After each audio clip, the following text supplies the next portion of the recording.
10,000 रुपये minimum. First या second standard की 10 से 15,000 रुपये फीस है।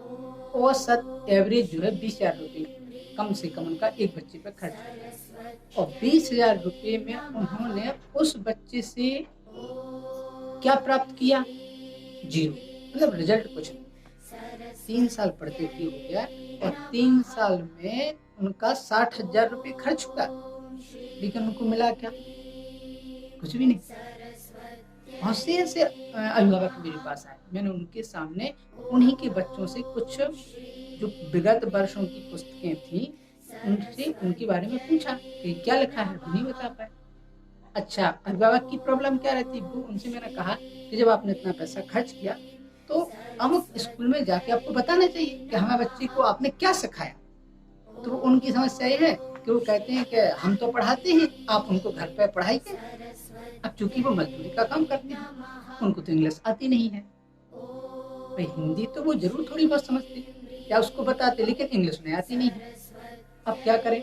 रही बात ट्यूशन की, तो जहाँ वो ट्यूशन भेजते हैं, अब ट्यूशन क्या है? एक प्रकार का व्यवसाय है। तो लोगों को के सोचने का मौका ही नहीं है, ना वो सोचते हैं कि जो बच्चा हमें यहाँ आ रहा है हम उसको पढ़ाएं। भाई बच्चे की उम्र बढ़ रही लेकिन ज्ञान नहीं बढ़ रहा है। उससे क्या होगा?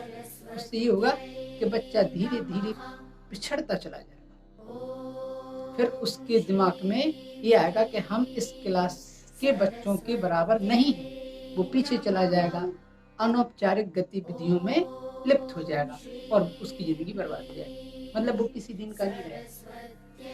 अब माँ बाप को समझाओ, तो चूंकि वो इतने पढ़े लिखे नहीं है कि वो इस चीज को समझ सके। चलिए, तो मैं अब ये चाहता हूँ कि इस समस्या का सॉल्यूशन क्या है।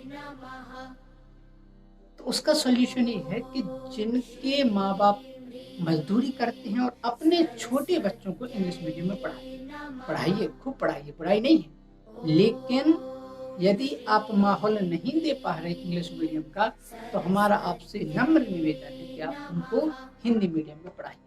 प्रधानमंत्री जी ने भी कहा है कि छोटे बच्चों को उनकी मातृभाषा में पढ़ाया जाए, प्रारंभिक पढ़ाई मातृभाषा में। ठीक। दूसरा, आप क्या कर सकते हैं कि हिंदी मीडियम में पढ़ा के इंग्लिश की अलग से उनको कोचिंग दिलाएं। 101% आपका बच्चा होशियार होगा, और जब उसको नॉलेज आ जाएगा तो वो किसी भी इंग्लिश की बुक को आसानी से वो पढ़ सकता है, उसका अर्थ लगा सकता है।